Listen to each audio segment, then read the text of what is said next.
नमस्कार, मी पल्लवी एका नवीन व्हिडिओमध्ये सर्वांचं खूप खूप मनापासून स्वागत करते। आज आपण खमंग जवसाची चटणी कशी करायची ते पाहणार आहोत। जेवणामध्ये ताटात डाव्या बाजूने वाढण्याकरिता पोळी, भाकरी, थालीपीठ, पुरी याबरोबर खाण्यासाठी तसंच आयत्या वेळी काही भाजी नसेल तर ही चटणी खूप उपयोगी पडते। ही चटणी 10 ते 12 दिवस फ्रीजच्या बाहेर आरामात टिकते। आता आपण साधारण 1 वाटी जवस इथे घेतलेले आहे, निवडून घेतले आणि त्यानंतर एका कढईमध्ये मध्यम ते मंद आचेवरती चांगले खमंग असे भाजून घ्यायचे आहेत। जवस भाजताना चांगले ते तडतड उडेपर्यंत म्हणजे चांगले फुटले गेले पाहिजेत इतपत आपल्याला भाजून घ्यायचे आहे।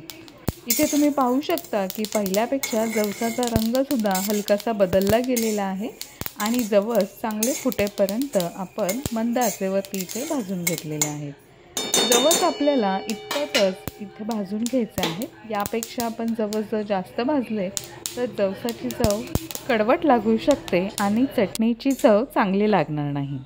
आता हे जवस आपण एका ताटामध्ये काढून घेऊया आणि थंड करून घेऊया। याच कढईमध्ये आपल्याला अर्धी वाटी सुकं खोबरं किसून घ्यायचं आहे आणि ते भाजून घ्यायचं आहे। मी इथे सुक्या खोबऱ्याच्या ऐवजी डेसिकेटेड कोकोनट घेतलेला आहे। आता हे सुद्धा आपल्याला अगदी मंद आचेवरती छान भाजून घ्यायचं आहे। गुलाबीसर रंग येईपर्यंत आपल्याला खोबरंसुद्धा इथे चांगलं भाजून घ्यायचं आहे। ही जवसाची चटणी खाण्याचे खूप सारे फायदे आहेत।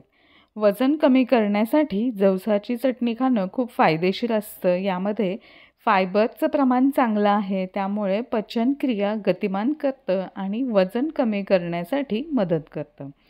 जवसाची चटणी खाण्याने हाडे मजबूत होण्यासाठी मदत होते, तसंच आतून निरोगी राहण्यासाठी सुद्धा खूप मदत होते। आता हे खोबरंसुद्धा चांगलं भाजलं गेलेलं आहे। एका ताटामध्ये काढून घेऊया आणि थंड करूया। जवस आणि खोबरं थंड झाल्यानंतर मिक्सरच्या भांड्यामध्ये घालून घेतलं आणि ऑन ऑफ करत थोडंसं बारीक करून घेतलं। त्यामध्ये 7 ते 8 लसणाच्या पाकळ्या घालून घेतल्या, 1 चमचा काश्मीरी मिरचीचा लाल तिखट, 1 चमचा मी साधं तिखट घातलेलं आहे, त्यामुळे चटणीला तिखटपणा येईल। चवीनुसार मीठ घालून घ्यायचं आहे आणि पुन्हा एकदा हे मिक्सरमध्ये फक्त ऑन ऑफ करत फिरवून घ्यायचं आहे।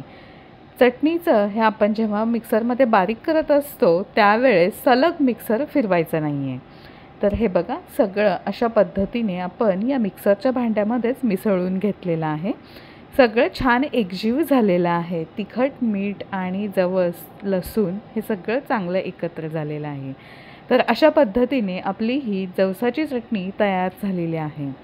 ही जवसाची चटणी करायला खूपच सोपी, खायला अतिशय खमंग लागते आणि झटपट होते। आता थंडीच्या दिवसांमध्ये ही जवसाची चटणी खाणं खूप फायदेशीर आहे। केसांपासून ते आपल्या पायाच्या नखांपर्यंत ही जवसाची चटणी खूपच फायदेशीर आहे, त्यामुळे ही चटणी तुम्ही नक्की करा। आजचा हा व्हिडिओ तुम्हाला कसा वाटला हे कमेंटमध्ये नक्की कळवा। व्हिडिओ थोडा जरी आवडला असेल तर लाईक करा, शेअर करा आणि आपल्या या यूट्यूब चॅनलला सबस्क्राईब करायला विसरू नका। अशाच प्रकारचे नवनवीन व्हिडिओ घेऊन पुन्हा भेटूया। तोपर्यंत धन्यवाद।